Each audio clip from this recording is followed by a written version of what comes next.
अस्सलाम वालेकुम नाज़रीन, मैं हूं अरसलान खोकर। आप देख रहे हैं PSL 8 play field special transmission Such TV पर। 1 घंटा 40 मिनट के बाद एक और बड़ा मैच शुरू होने जा रहा है मुल्तान के ग्राउंड में, और मुल्तान सुल्तान और पेशावर ज़ल्मी होंगे आमने सामने। दोनों ही टीम्स जीत का मजा चख चुकी हैं, लेकिन गुज़िश्ता मैच पर थोड़ी ज़्यादा बात करेंगे, आज के मैच पर भी बात करेंगे, टीम्स का कंपैरिजन करेंगे। लेकिन कराची के लिए थोड़ी सी अलार्मिंग सिचुएशन है। 2 मैच खेले, दोनों हार गए।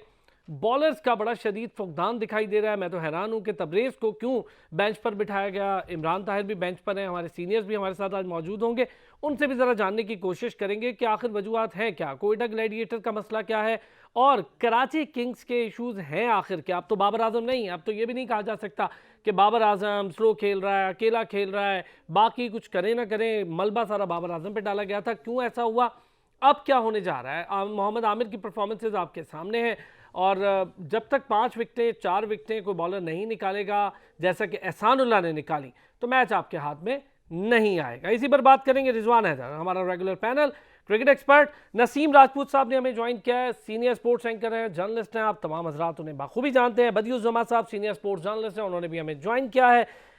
रिजवान भाई, पहले आपसे और फिर मैं ज़रा नसीम भाई के बड़े मज़े के व्यूज़ होंगे, तो वो मैं ज़रा आखिर में भरपूर सारों के व्यूज़ के बाद दूंगा। रिजवान भाई, क्या मामला है जी, कैसे देख रहे हैं, क्या हुआ कराची किंग्स के साथ, क्या मसला क्या है यार। 2 मैच हो गए, मैं तो बड़ा एक्सपेक्ट कर रहा था कराची किंग्स से, जैसा पहला मैच खेला था तो मुझे लगा दूसरे में बड़ा उभर के सामने आएगी। देखिए अरसलान, जब तक आपके जिन प्लेयर्स को स्टार्ट मिलता है ना, वो उसको कन्वर्ट नहीं करेंगे अच्छे स्ट्राइक रेट्स में, उस वक्त तक टीम स्कोर नहीं कर सकती। 170 एक फाइटिंग टोटल था, लेकिन बहुत अच्छा टोटल नहीं था इस विकेट के ऊपर। शर्जील को भी स्टार्ट मिला, हैदर अली को भी स्टार्ट मिला, हैदर अली ने 50 भी की। लेकिन अगर आप पहले 25-30 रन अगर 130 के स्ट्राइक रेट पे खेलते हैं तो फिर तो बिल्कुल ठीक है, लेकिन उसके बाद जब अगले रन हैं उनको आपको तेज़ स्ट्राइक रेट पे खेलना पड़ता है। दोनों के स्ट्राइक रेट्स आप देखें 50, 35, 36 बॉलों में वो वाले स्ट्राइक रेट थे कि 180, 185 से ऊपर स्कोर जा नहीं सकता था। या तो इनको जब एक प्लेयर को मैच फिनिश करना पड़ेगा, 18-20 ओवर खेलने पड़ेंगे, और साथ दूसरी एज एन एंकर पर्सन और दूसरी साइड पे लोग उसके स्कोर कर रहे हो। लेकिन अगर दोनों ही उसी स्टाइल में खेलना शुरू कर देंगे कि सिंगल डबल 130 125, तो फिर 170 इज़ नॉट इनफ। और इसी तरह आप बॉलिंग में भी देख लें, इतनी डेप्थ नज़र नहीं आई। शादाब ने भी इतनी अच्छी बॉलिंग नहीं की, सिर्फ रोमान रईस और फ़हीम अशरफ की बॉलिंग थोड़ी सी अच्छी थी। उसके बावजूद Karachi could not capitalise. James Vince की विकेट जल्दी निकल गई पहली ओवर में, लेकिन उसके बाद बाकी प्लेयर्स को तेज़ स्कोर करना चाहिए था, और एटलीस्ट एक बंदे को ज़रूर तेज़ खेलना चाहिए था, उसकी वजह से ये। जी बदी भाई, क्या मामला रहा कराची का, क्या इशूज़ हैं। देखिए कराची के सबसे बड़ा मसला जो है, मुझे तो ये लग रहा है कि उनका टीम कम्बिनेशन ही नहीं बन रहा। आप देखें पहले मैच में उनके जो टीम उन्होंने खिलाई, अगले मैच में उन्होंने 4 चेंजिंग कर दी और फिर उसके साथ आ गए। फिर आप मैथ्यू वेड को पहले मैच में ओपन भेजते हैं, फिर उसको दूसरे मैच में आप उसको 4-5 नंबर पे ले आते हैं। तो ये आपका टीम कम्बिनेशन ही नहीं बन रहा कि हमको किस नंबर पर भेजें, कौन सी टीम को खिलाएं। अगर आप बॉलिंग देखिए तो इनकी बॉलिंग जो है बिल्कुल भी मुझे नजर नहीं आ रही। इमाद वसीम है, आमिर है, और उसके अलावा मूसा खान को उन्होंने खिलाया। मूसा खान अब खुद हो गए, 4 ओवर में 48 रन उन्होंने दे दिए। फिर जो फिलर है वो भी अभी आए हैं, उनसे भी इतनी खास बॉलिंग नहीं हुई। तो आपके पास 5वां बॉलर ही नहीं है जिससे आप बॉलिंग करा सकें और किसी टीम को परेशान कर सकें। तो सबसे पहले तो ये है कि इनकी बैटिंग जो है वो बिल्कुल फ्लॉप जा रही है। जिस तरीके से उन्होंने बैटिंग की, खासतौर पर जिन विंस को इन्होंने खिलाया वो नहीं चल रहे। Sharjeel Khan out of form लग रहे हैं मुझे। कल उन्होंने 34 रन जरूर किए, लेकिन वो इस तरह की बैटिंग नहीं कर पा रहे। एक शुएब मलिक या इमाद वसीम भी कल सिफर पे आउट हुए, तो ये क्या करेंगे। तो मुझे लग रहा है कि इन्होंने जो टीम सिलेक्शन की है उसमें इनका टीम कॉम्बिनेशन ही नहीं बन रहा। अब पहले मैच में अगर आप और खेलने के बाद, हारने के बाद 4 चेंजिंग कर देंगे, तो इसका मतलब है कि आप परेशान हैं। आपकी टीम मैनेजमेंट फैसला ही नहीं कर पा रही कि कौन से लड़के को टीम में खिलाएं और कौन से लड़के को टीम से बाहर करें। ठीक हो तो गया, एक मैं तो जरा प्रॉब्लम नसीम भाई के पास भी इसी नसीम भाई, 4 चेंजेस कर देते हैं, फुलर को आप खिला देते हैं, तबरेज़ को आप बेंच पे बैठा रहने देते हैं, इमरान ताहिर जैसा मुस्तनद बॉलर आप बाहर बिठा देते हैं, फिर आप कहते हैं हम हार गए। अच्छा, आप जितने पेसर देखें नसीम भाई, उनकी पेस, एक मोहम्मद आमिर की चंद बॉलें हैं, चंद बॉलें जो 140 किलोमीटर पर आवर पे गई हैं, बाकी सारे 140 से नीचे के वो पेसर तो कहलाएंगे नहीं, वो सीमर हो गए, military medium. Military medium, yes. तो क्या कहते हैं नसीम भाई। तक आप बात कर रहे थे कराची किंग्स की, तो मैं उसको यहीं से कंटिन्यू करूंगा कि 2020 में अरसलान जब ये टाइटल जीतने में कामयाब हुए थे, उसके बाद जो पिछला साल उनका गया है वो बहुत ही खराब गया। 8 में से 7 मैचेस कराची किंग्स हार गए थे। उस वक्त बाबर आजम टीम के कप्तान थे और उसके बाद टीम में एक अजीब सी खिचड़ी पकना शुरू हो गई थी। वसीम अकरम जब बैठते थे शोज में वर्ल्ड कप के, तो वो कहते थे, मैं ये कहता था बाबर आजम को कि मार्टिन गप्टिल को ओपन करने दें, वो जो है नहीं मानते थे ये बात। फिर उसके बाद खिलाड़ियों में एक अजीब सा इख्तिलाफ देखने को मिला। ऐसा लगा कि कराची किंग्स की टीम जो पहला मैच खेल रही थी वो पिशावर जल्मी से जीतने के बजाय बाबर आजम को आउट करने में लगी हुई थी। अब ये तमाम चीजें दिमाग से निकालनी पड़ेंगी कराची किंग्स को। और अगर ये पहला मैच जीतने में कामयाब हो जाते, जो एक बिल्कुल मुश्किल बाजी को पलटने में कामयाब हो रहे थे वहां शुएब मलिक और उनके साथ अम्माद वसीम, अगर वो जीत जाते, इनको एक मोमेंटम मिल जाता है। इस वक्त कराची किंग्स को एक मोमेंटम की जरूरत है, इसमें कोई शुबा नहीं है। फिर सबसे बड़ी चीज कि कल इमरान ताहिर क्यों नहीं खेले मैच, ये कहना कि इमरान ताहिर उस लीग में खराब बॉलिंग करके आए थे, ये जो इमरान ताहिर का ना खेलना भी कहीं ना कहीं एक हैरान कुन फैक्टर जरूर था। At the same time right arm leg break bowler वैसे भी जो है वो इफेक्टिव होता है, मैच विनर होता है, विकेटें दिलाता है। तो अभी तक चीजें सेटल नहीं हो पा रही हैं। जैसे अभी बात की थी कि मैथ्यू वेड को पहले मैच में आप ओपन करा रहे हैं, दूसरे मैच में आप जो है वो 4 नंबर पे लेकर आ जाते हैं। जब आप हार रहे होते, जब आपकी शिकस्तों का सिलसिला चल रहा होता है, तो चीजें वसीम अकरम जैसा बड़ा नाम भी डगआउट में बैठा हो तो समझ नहीं पा रहा होता। इस वक्त कराची किंग्स को एक जीत की बहुत शिद्दत से जरूरत है। कल अम्माद वसीम और आमिर की बॉलिंग में बेहतरी थी। शुएब मलिक और अम्माद वसीम ने पहले मैच में अच्छी बैटिंग की, लेकिन शर्जील को अपने अंदाज से खेलना होगा। आप शर्जील जिस अंदाज से खेलते हैं, उनका स्ट्राइक रेट 120, 125, 130 नहीं चाहिए। 150 प्लस के स्ट्राइक रेट से शर्जील को बैटिंग करना होगी, ताकि वो अपनी टीम को कहीं ना कहीं एक होप दें, स्टार्ट से ही एक कॉन्फिडेंस जरूर दें। जेम्स विंस कल जल्दी आउट हो गए। या तो जेम्स विंस बहुत ज्यादा तेज खेले या शर्जील खेले। अब सिलेक्शन समझ में नहीं आई है। मैथ्यू वेड को आप किस नंबर पे खिलाना चाह रहे हैं, उनसे क्या आप फायदा उठाना चाह रहे हैं। मेरे ख्याल में मैथ्यू वेड को नीचे ही आना चाहिए, शुएब मलिक को ऊपर आना चाहिए, अम्माद वसीम को ऊपर आना चाहिए, क्योंकि मैथ्यू वेड नीचे से आके ज्यादा बड़ी हिट कर लेते हैं। तो ये हमने देखा भी है वर्ल्ड कप के सेमीफाइनल में, जब शाहीन शाह अफरीदी को उन्होंने हिट किए थे। आप अपनी कॉम्बिनेशन को मेरे ख्याल में जरा थोड़ा सा और बेहतर बनाने की कोशिश करें, और एक जीत दरकार है टीम को वापस रिदम में आने के लिए। अच्छा रिजवान भी बड़ा अच्छा नसीम भाई का हमेशा की तरह पूरा अहाता कर दिया उन्होंने उस बैटिंग का, बॉलिंग का भी थोड़ा सा उन्होंने बात की। लेकिन एक चीज़ मोहम्मद आमिर के हवाले से थोड़ी सी बात करूंगा। एग्रेशन दिखा रहे हैं, लेकिन नए बच्चे को आउट किया, उसमें एग्रेशन दिखा दिया। यार देखें, आप दिखाएं एग्रेशन, लेकिन वहाँ दिखाएं जहाँ आप 4-5 विकेट लेते हैं, आप रिदम में वापस आते हैं। कोई मुझे उनकी बॉलिंग में तो कोई ऐसा ख़ास चीज़ दिखाई नहीं दी। 2 उन्होंने बेशक आउट किए, लेकिन उसका कोई फ़ायदा नहीं हुआ कराची किंग्स को, क्योंकि तब तक मैच उनके हाथ से निकल गया था। देखिए, जो सबसे इंटरेस्टिंग चीज़ है वो जिस तरह नसीम भाई ने कहा ना, मैथ्यू वेड एक ट्राइड एंड टेस्टेड फिनिशर है, उसको आप अपनी उसी पोजीशन पे रखें। यहाँ पे एक्सपेरिमेंट करने की ज़रूरत आपको उस वक्त आती है जब कोई मैच की सिचुएशन बड़ी डिफरेंट हुई हो, और you have to think out of the box. आप तो आउट ऑफ द बॉक्स बगैर वजह के अगर सोचना शुरू हो जाएंगे, जी मैथ्यू वेड को ऊपर करा के देख लो, 4 पे देख लो, वो ट्राइड एंड टेस्टेड फार्मूला उसका प्रूवन है। उसने पाकिस्तान के खिलाफ शाहीन शाह अफरीदी वाला भी मैच आपको याद है, उसके अलावा 1-2 मैचेस में उसने इंडिया के खिलाफ किया है, तो उसकी फिनिशिंग का रोल है and he is a perfect player for that. इसी तरह शुएब मलिक का एंकर पर्सन का रोल है, वो ऊपर आके 4-5 के ऊपर बहुत अच्छा खेल लेता है इस लेवल के ऊपर। जहाँ तक आमिर का ताल्लुक है या मूसा तो मुझे वॉज अ बिग डिसअपॉइंटमेंट।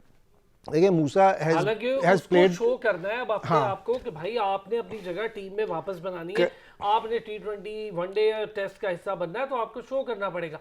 मुझे बॉलिंग में कोई मूसा की ऐसी कोई जान नहीं नजर आई। मुझे जान क्या, मुझे तो कुछ भी नजर नहीं आया। आप उसकी बॉलिंग में देखें, आमिर की थोड़ी सी इंप्रूवमेंट थी, बिल्कुल सही कहा नसीम ने।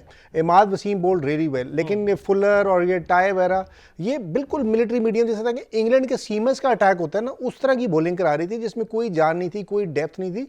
वो कंट्रोल कर ही नहीं सकते किसी भी टीम को इन पिचेस के ऊपर। ना इनके पास कोई वैरायटी थी, ना अच्छा स्पिनर था। हैरत है, स्पिनर बहुत अच्छे और बेंच पे बिठाने के, बेंच पे बैठे। हाँ। चलिए ब्रेक लेते वापस आते हैं तो इस पर भी बात करेंगे। मुल्तान सुल्तान और पेशावर ज़ल्मी का कंपैरिजन करेंगे, आज के मैच के ऊपर भी बात करेंगे। वापस आते हैं ब्रेक से।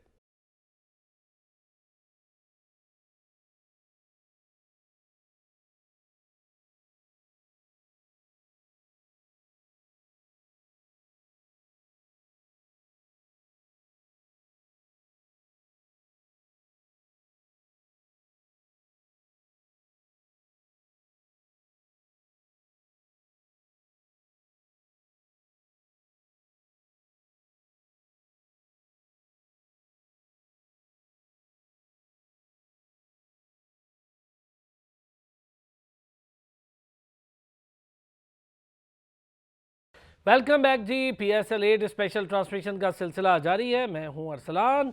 अच्छा जी, अब मामला ज़रा बात कर लेते हैं कराची किंग्स की बॉलिंग के हवाले से भी और मुल्तान सुल्तान और पेशावर ज़ल्मी पर भी। नसीम भाई हमारे साथ मौजूद हैं, बदियू जमा साहब मौजूद हैं, रिजवान हैदर मौजूद है। बदी भाई, नसीम भाई ने एक बात बड़ी सही कही है कि जब कॉम्बिनेशन आपके कंफ्यूज हों तो फिर प्रॉब्लम होती है। वेट को उसका रोल ही नहीं समझ आ रहा, आपने भी यही बात कही थी। लेकिन क्या आप समझते हैं कि वेट को उसकी जगह पर ही भेजें? मैथ्यू वेट मेरा ख्याल है 5वें 6ठे नंबर पे शानदार और इम्पैक्टफुल प्लेयर होगा, जैसा कि इफ्तिखार का रोल है, मोहम्मद आसिफ का रोल है, आसिफ अली की बात कर रहा हूँ। तो ये प्लेयर इम्पैक्टफुल प्लेयर्स होते हैं। यही बात मैं अपना अफगान भाई आपसे करना चाह रहा हूँ कि एक ऐसा प्लेयर जो 5-6 नंबर पे खेलता है, अगर आप लीग में भी देखें तो वो 5-6 पे खेलता है, फिर अपनी टीम से अगर आप ऑस्ट्रेलिया को खिलाता है तो वो 5-6 नंबर पे आता है। जो मिसाल दी नसीम भाई ने कि वो सेमीफाइनल में भी पाकिस्तान के खिलाफ 21 नंबर पर आया था। तो बहुत सारे प्लेयर ऐसे होते हैं जो नीचे जाकर बहुत अच्छा खेलते हैं। ऊपर की देखिए, आपको अगर दायरे का फायदा उठाना है, आपको पावर प्ले का फायदा उठाना है, तो आपको शर्जील के साथ कोई ऐसा प्लेयर भेजना पड़ेगा जेम बेन जैसे लग गए तो 60-65 रन आपको बनाने होंगे। और फिर आपको जो है, जैसी कराची की पिचेज हमने देखी है, तो ये 200 रन की पिचेज हैं। जो पहली बैटिंग कर रही है ये 200 रन होने चाहिए। अगर 200 रन से आप कम करेंगे तो सेकंड बैटिंग में यहाँ पर हमने देखा ओवर्स भी पड़ रही है, ड्यू फैक्टर है, जिसकी वजह से फील्डर को भी बड़ी प्रॉब्लम हो रही है, बॉलिंग करने में थोड़ी सी मुश्किल हो रही है। तो यहाँ आपको रन इतने करने पड़ेंगे जिसका दिफा कर सकें। अगर आपने 160-65 रन किए और आपकी बॉलिंग इस तरह की कमजोर हुई तो फिर कभी भी आप मैच नहीं जीत सकते। देखिए, आमिर एग्रेशन तो दिखा रहे हैं लेकिन बॉलिंग में वो मयार में नजर नहीं आ रहा। फिर आपके पास दूसरा कोई बॉलर ही नजर हमें नहीं आता। आपने पहले मैच में कासिम अकरम को खिलाया, उसको बाहर कर दिया।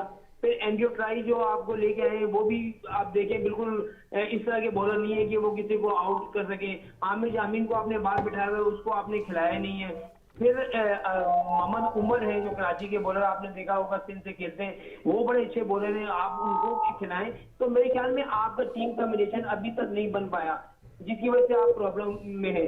तो आपकी बैटिंग भी ऐसी है कि जैसे अगर आप ये भी आप कर सकते हैं कि आप शर्जील के साथ जो है हैदर अली को भी ओपन भेज के आप ट्राई कर सकते हैं, क्योंकि हैदर भी आपने देखा होगा कि वो दायरे का फायदा उठा सकते हैं, जरा अपने शॉट उठा सकते हैं। बदी भाई बिल्कुल ठीक कहा, लेकिन कल ऐसा लगा नहीं कि शायद दायरे का फायदा उठाना। हैदर ने थोड़ा सा चार्ज जरूर किया, लेकिन वो भी स्लो इनिंग को बिल्ड करके 50 कर गए।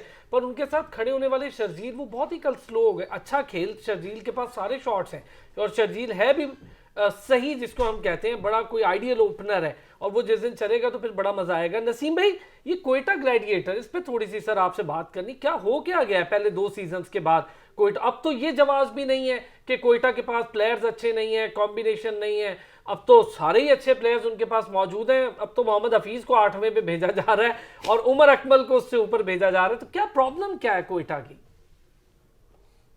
देखिए, कोयटा की इस वक्त ग्लैडिएटर्स की सबसे बड़ी प्रॉब्लम जो लग रही है वो ये है कि उनकी जो बैटिंग है ना, मोस्टली पाकिस्तान के प्लेयर्स मिडिल ऑर्डर बैटिंग में दिखाई देते हैं। उनके दोनों ओपनर्स बाहर के हैं।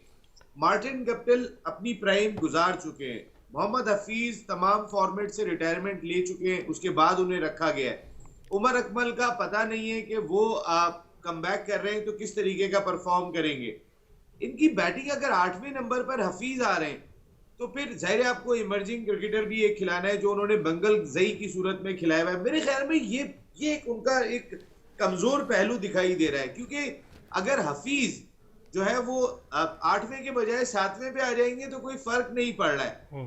और यहाँ पर जो है वो बंगल जई की जगह पे अगर इन्हें इमर्जिंग में कोई बॉलर, कोई स्पिनर या कोई मीडियम पेसर शामिल कर लेते हैं तो मेरा ख्याल है वो इनके कॉम्बिनेशन को बनाने में ज्यादा बेहतर साबित होगा। लेकिन आप कोयटा ग्लैडिएटर्स वाले भी परेशान होते हैं कि अगर कोई एक बलूचिस्तान का प्लेयर बाहर कर देते हैं, एक भी नहीं होता तो फिर बलूचिस्तान में शोर हो जाता है कोयटा के नाम से टीम और एक भी प्लेयर नहीं है। तो ये कहीं ना कहीं नदीम उमर साहब, मोइन खान साहब के लिए दिमाग पे ये बात जरूर होती होगी कि खिलाना है।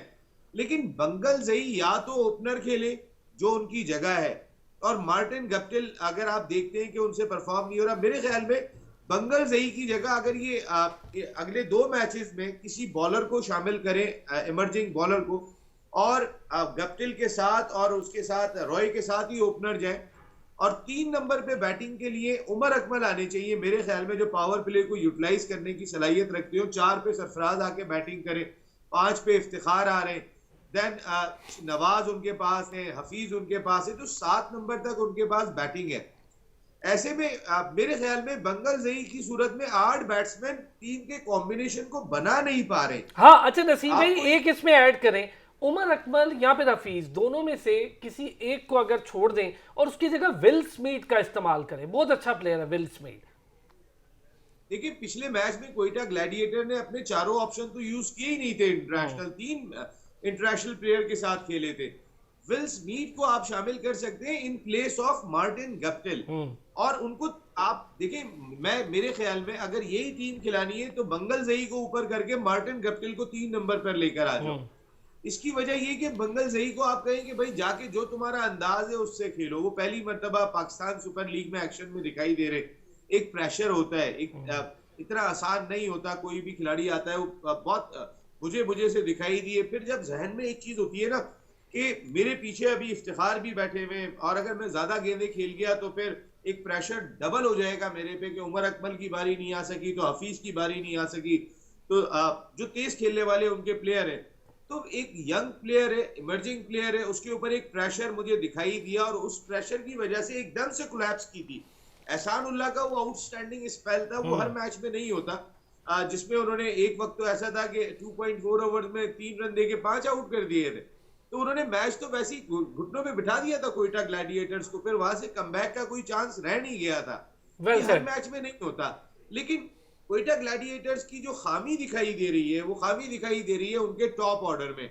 उसको जितनी जल्दी वो एडजस्ट कर लेंगे उसका उन्हें फायदा होगा। बिल्कुल विल स्मिथ उनके पास बैठे हुए, तो विल स्मिथ के साथ अगर आगाज करते हैं जैसन रॉय तो भी बुरा नहीं है, और अगर बंगल जई को खिलाना है तो आप उन्हें ओपनर खिलाएं, और ताकि आपको एक थोड़ा सा एक प्रेशर रहता है सामने वाली टीम के कि मार्टिन गप्टिल ने अभी 3 नंबर पे आना है, बजाय इसके कि आप दोनों अपने मेन जो ओपनर्स हैं उनको पहले ही भेज देते। मेरे ख्याल में थोड़ा सा चेंज शायद ये करें तो बेहतर होगा। नसीम भाई बड़ा प्यारा अहाता किया है, और आपके तो बड़े क्लोज दोस्त भी हैं कोयटा ग्लैडिएटर के ऑनर, तो उन्हें भी ये लाजमी तौर पे मशवरा यार दें, क्योंकि हम सब चाहते हैं कि कोयटा ग्लैडिएटर वो परफॉर्म करे जो पहले 2 सीजन में कोयटा ग्लैडिएटर थी, मजा तो आए, रंग तो जमे। अच्छा जी, इससे पहले कि मैं रिजवान भाई से, नसीम भाई से और बदी भाई से एक सवाल करूं, आपको जरा दिखाते हैं जी, पेशावर ज़ल्मी ने अब पहले तो टीजर छोड़ा नहीं का। अच्छा, मैं बीच में ना मुझे बड़ी प्यारी बात लगी जो उन्होंने स्टार्ट लिया ना, तो नसीम भाई माजरत के साथ, वो जिस तरह आपने स्टार्ट लिया ना, मार्टिन गुप्टिल, दूसरे कौन थे, जेसन रॉय, बंगल जई नहीं, अपने जो बुजुर्ग प्लेयर हैं हमारे हफीज और उमर अकमल, तो मुझे लग रहा था वो बता रहे हैं कि इस टीम को ना क्रिकेट छोड़ के तबलीग पे चला जाना चाहिए जिस उम्र की वो हो गई है।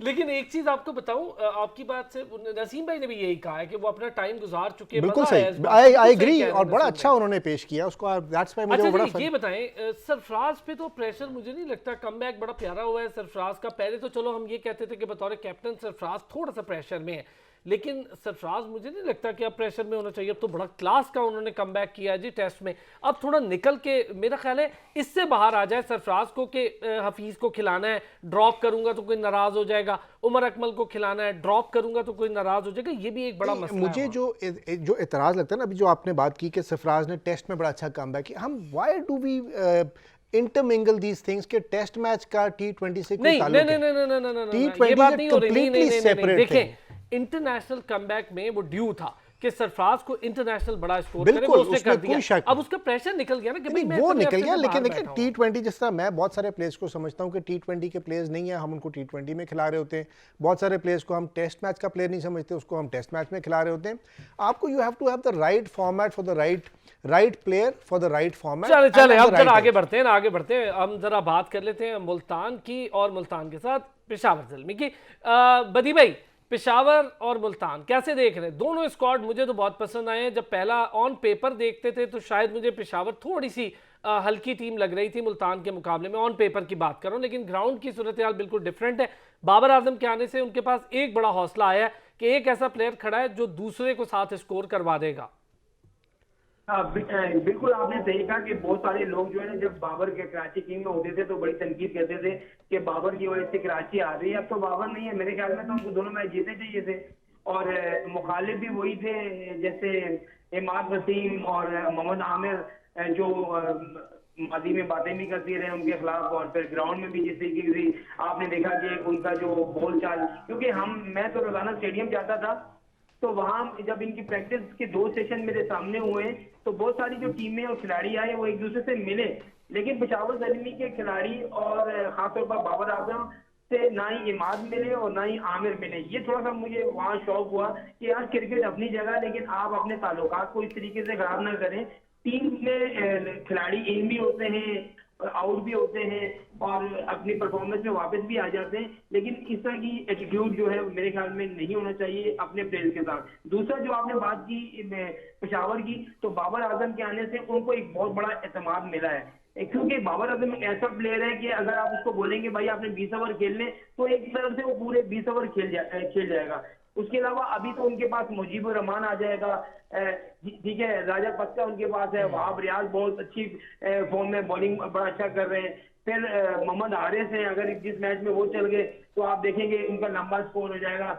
सबसे जो मेन उनका जो प्लेयर है वो टॉम कुलर कैटमोर है, जिसने पहले मैच में जो बैटिंग की, अगर वो एक दिन मैच में खड़ा हो गया वो भी रन कर सकता है। तो टीम इनकी बैलेंस है, बैटिंग में भी बॉलिंग में भी। चलो एक छोटा सा ब्रेक, ब्रेक से वापस आऊंगा, नसीम भाई से भी इस पर बात करेंगे और रिजवान भाई से भी बात करते हैं। वापस आते हैं ब्रेक से।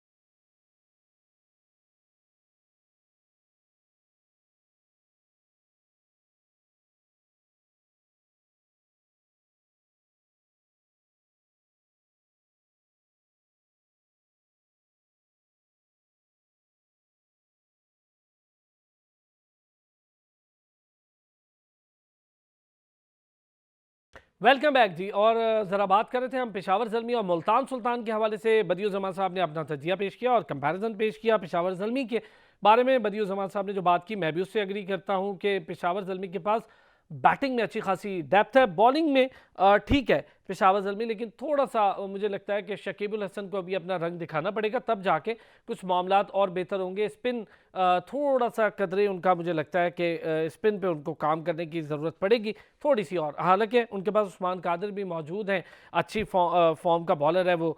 अब देखते हैं कि सुफियान का पहला मैच था वो बेचारे का, तो वो थोड़ा घबरा गया और उसको एक ही ओवर मिला करने को, लेकिन अगर वो थोड़ी सी बॉल अपनी फुल लेंथ बॉलिंग करते तो बड़ा अच्छा हो जाता। नसीम भाई कैसे देख रहे हैं सर पेशावर और मुल्तान के मैच को, और क्या एक्सपेक्ट कर रहे हैं दोनों से? देखिए, अगर दोनों टीमों को कंपेयर करेंगे तो मुझे ज्यादा बैलेंस टीम दिखाई देती है मुल्तान सुल्तान। इसकी वजह ये कि एक तो उनके दोनों ओपनर्स अच्छा खेल रहे हैं, शान मसूद, रिजवान। सर उनका जो मिडिल ऑर्डर है ना, रोजो, पोलार्ड, खुशदिल शाह, मिलर, ये वो है कि जो मैच को कहीं से भी कहीं पर भी ले जा सकते हैं। फिर उनके 2 स्पिनर्स बड़े जबरदस्त हैं, उसामा मीर बहुत अच्छी गेंदें कर रहे हैं, और वो जो टॉप से वेस्ट इंडीज स्पिनर जो गेंद कर रहे हैं वो भी बड़े जबरदस्त हैं। अगर दूसरी जानिब देखें तो शाहनवाज दानी के जाने के बाद भी कोई फर्क दिखाई नहीं दिया। एहसानुल्लाह ने जिस तरीके की बॉलिंग की, अफरीदी बड़ी अच्छी, असद अफरीदी बड़ी अच्छी गेंद, अब्बास अफरीदी, तो उसकी टीम बैलेंस लग रही है। मुझे आने वाले वक्त में पेशावर ज़ल्मी के हवाले से वो सवाल लग रहा है जो सवाल हम अक्सर पाकिस्तान क्रिकेट टीम के हवाले से भी करते रहे। बाबर आजम ने पिछली इनिंग बहुत अच्छी खेली, उसमें कैटमोर की बैटिंग का बहुत बड़ा रोल था। एक चीज रह जाएगी कि हमारे तीनों ओपनर्स की मैं बात करूं, फखर, रिजवान और बाबर, तीनों ने तकरीबन 150 के स्ट्राइक रेट से अपने पहले मैच में बैटिंग की, जो सबसे अच्छा साइन था। लेकिन अभी हारिस और उनके साथ साइम अयूब रन आउट हो गए थे, जो इसकी वजह से मीर हमजा भी बाहर हो गए। कराची किंग्स के जो रन आउट हुए थे उनके हाथ में गेंद लगती विकेटों को लगी थी। साइम अयूब और हारिस, मेरे ख्याल में कि शायद आने वाले वक्त में इन्हें ये 2 ओपनर्स रखने पड़ेंगे। इसकी वजह ये है कि बाबर आजम टीम की स्टेबिलिटी के लिए अगर 3 नंबर पे, जो मानते नहीं है, ना कराची किंग्स में उन्होंने बात मानी ना पाकिस्तान में बात मानी, लेकिन देखिए बाबर आजम को ये बात अपने जहन में रखनी चाहिए कि पीसीबी की मौजूदा मैनेजमेंट हो या बहुत सारे लोग इन तमाम चीजों पे नजर रखे हुए हैं कि कौन अपने लिए खेल रहा है, कौन टीम के लिए खेल रहा है। बाबर वर्ल्ड क्लास प्लेयर है बाबर, लेकिन शायद बाबर की टीम की जरूरत पेशावर ज़ल्मी को भी उनके 3 नंबर पे पड़ेगी आने वाले वक्त में। ये पहला मैच बहुत अच्छा हो गया, हालांकि आपने देखा होगा यहाँ पर भी शुएब मलिक और इमाद वसीम मैच निकाल के ले गए थे, 24 रन रह गए थे 2 ओवरों में और वो दोनों खड़े हुए थे, लेकिन एकदम से वो मैच टर्न हो गया और बाबर आजम वो मैच जीतने में कामयाब हो गए। शायद वहीं से क्रिटिसाइज शुरू हो जाता, लेकिन वो मैच जीत गए तो नजर नहीं आया। आने वाले वक्त में मुझे ऐसा लगता है कि देखिए आपके उनके पास कैडमोर बैठे हुए जो बहुत तेज खेल लेते हैं, तो अगर बाबर टीम को स्टेबिलिटी देने के लिए 3 पर आ जाए, क्योंकि साइम अयूब ने बहुत इंप्रूव किया है, बहुत अच्छी क्रिकेट खेली है अभी रिसेंट पास में और अच्छे स्ट्राइक रेट से खेली है। हारिस अच्छे स्ट्राइक रेट से खेलते हैं, जो 6 ओवर का पावर प्ले हारिस यूटिलाइज कर सकते हैं या साइम कर सकते हैं, मेरे ख्याल में उन्हीं को मौका बाबर देंगे। बाबर को अब एक लीडर बनना होगा। लीडर जो है वो अपने लिए नहीं सोचता कि मेरा ये नंबर है और मैं इससे नहीं हिलूंगा, लीडर टीम के लिए सोचता है। शायद बाबर को ये पेशावर ज़ल्मी में मेरा ख्याल है अभी तो 1 मैच हुआ है, अभी 9 मैच बाकी है, शायद इस मामले में सोचना पड़ेगा। अच्छा आप वाह नसीम भाई, देखें ये होता है ना, नसीम भाई जब कोई बात करते हैं जरा हमें भी सीखने को मिल जाती हैं चीज़ें, हमें भी समझ आती है क्रिकेट की कि हाँ ये बात ये चीज़ इस एंगल से भी देखी जा सकती है। जल्दी से रिजवान भाई एक कमेंट इसी बात पे। नहीं, मैं तो नसीम भाई का बहुत बड़ा फ़ैन हूँ, मैं खुद और लेकिन मैं समझता हूँ कि वो बड़ी बुकिश बात इसलिए कह रहे हैं कि वो बाबर सुनता नहीं है किसी की। ये प्रॉब्लम पिछले 1.5 साल से 2 साल से पाकिस्तान टीम के साथ चल रहा है कि बाबर रिजवान, जिसकी वजह से हम सारे टूर्नामेंट्स के क्वार्टर फाइनल सेमीफाइनल तक तो पहुंच जाते हैं फाइनल, लेकिन बड़े मैचों में हार जाते हैं। He is absolutely right. आपको you have to try youngsters, और यही मौके होते हैं जिनको अपने यंगस्टर्स को दिखाना होता है। बहुत बहुत शुक्रिया। हमारे साथ फेमस सीनियर स्पोर्ट्स एंकर और जर्नलिस्ट नसीम भाई मौजूद थे, नसीम राजपूत, बदियुज़ अहमद साहब सीनियर स्पोर्ट्स जर्नलिस्ट हैं वो भी हमारे साथ मौजूद थे, रिजवान हैदर साहब क्रिकेट एक्सपर्ट हमारे साथ मौजूद थे। कल 4 बजे फिर होगी आपसे मुलाकात एक नए मैच और एक नए तजिया और तबसरे के साथ। अपना ख्याल रखिएगा।